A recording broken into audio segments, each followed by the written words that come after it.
बाबा नाराज मत होइए। ना ना ना, नाराज की क्या बात, दोबारा बना लेंगे। ठाकुर जी को भीतर छोड़ दियो। मैया ने एक हाथ से उठा लिए, ठाकुर जी भीतर छोड़िए, अभी चलनो जाने ना है, गुटमुन चले। दाऊ दादा बोले कैसी रही? ठाकुर जी बोले खीर तो बहुत जोर की बनाई भैया, पर शिकायत कर रहा है भगत है भाई, कच्चो है।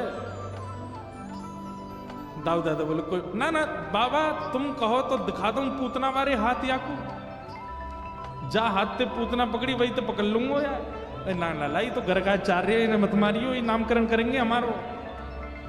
तुम कह रहे हो तो छोड़ रहा हूं मैं। खेलने लगे। गर्गाचार्य जी ने फिर से बनाई सामग्री, खीर बना करके जैसी पधराई, ठाकुर जी को फिर सुगंधी आ गई।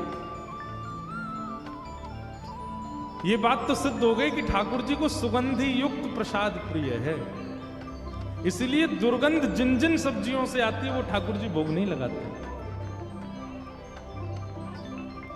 ठाकुर जी को जैसी सुगंधी आई, ठाकुर जी बोले दाऊ दादा अब की बार तो जाने केसर इलायची सब डाली है खीर में, अब की बार बहुत जोर की बनाई है। बोले रुको काई को, जल्दी जा पाले, मैं ना जा रहा हूं, शिकायत कर दे मैया ते। अरे लाला कोई बात ना, तू तो भक्त वत्सल है, चलो जा।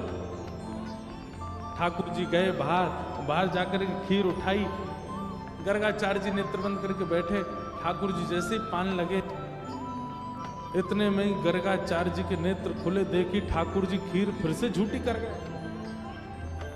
अब की बार गर्गाचार्य जी को क्रोध आया, अपने ठाकुर जी समेटने लगे और जोर जोर से थाली इधर उधर करने लगे। यशोदा मैया बोली इतनी आवाज कैसे? बाहर जाके देखी तो गर्गाचार्य जी तो नाराज हैं, अपने ठाकुर जी को समेट रहे हैं और दूरी नन्हे से गोपाल जी बैठकर खीर पा रहे हैं और देख रहे हैं सब तमाशे। यशोदा मैया बोली बाबा कहा है? बोले देख मैया एक बार है गई बात मैंने मान ली, ये तेरो लाला तो बार बार आ जाए, देख फिर तो मेरे ठाकुर जी खीर खा गो। बेचारे मेरे ठाकुर जी इतना लंबा सफर करके आए, भूखे प्यासे मेरे ठाकुर जी, उनकी भोग ही ना लगन दे रहो। अब ऐसी बातें हम कहीं और चले जाएंगे, वहां जाके नहीं नहीं नहीं बाबा आप यहीं रहो, मैं लाला को कमरा में बंद कर दूंगी, अब नहीं आवे को बाहर। और यशोदा मैया ने ठाकुर जी पकड़ करके कमरा में बंद कर दिए।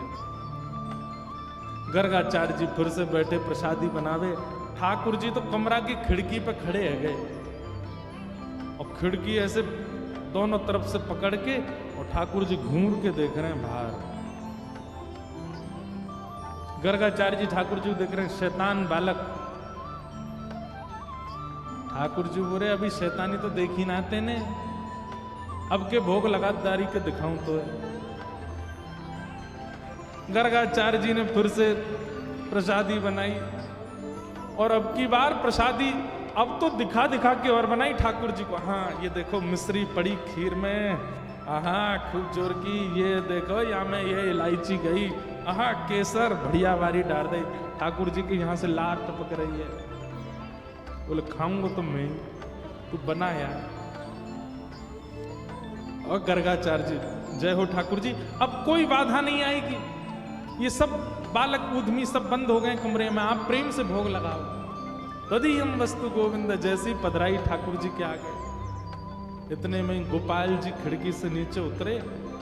मैया तो बाहर से बंद कर गई, पर वो तो परमात्मा है, ऐसी भ्रगुटी करी किवाड़ के ऊपर कि अपने आप ही चटकनी खुल गई। तुरंत ठाकुर जी ने किवाड़ खोली, गर्गाचार्य जी नेत्र बंद करके बैठे, घुटमुन चल के ठाकुर जी गए और खीर उठाई, उठा करके जैसे ही नेक मुंह में ली, आहा ऐसा स्वाद, ठाकुर जी के मुंह में पानी आ गया और प्रेम से पान लगे। गर्गाचार्य जी को चप चप खावे की आवाज आ गई। ठाकुर जी गर्गाचार्य जी बोले अब के कैसे आयो, और जैसे ही नेत्र खोल करके पकड़ने के लिए हाथ आगे बढ़ाया, ठाकुर जी ने शंख चक्र गदा पद्म चतुर्भुज रूप धारण कर लिया और रूप धारण करके श्री गर्गाचार्य जी को दर्शन कराए। ठाकुर जी विशाल नहीं हुए, नन्हे से गोपाल जी की ही चार भुजा प्रकट हो गई। एक भुजा में खीर को पात्र है, एक भुजा से स्वयं पा रहे हैं और अपनी दूसरी भुजा से खीर लेकर के श्री गर्गाचार्य जी को पवा रहे हैं। पाओ प्रेम से पाओ। गर्गाचार्य जी के नेत्र सजल है गए, ठाकुर जी के चरणों में भगवान में आपके रूप को जान नहीं पाए।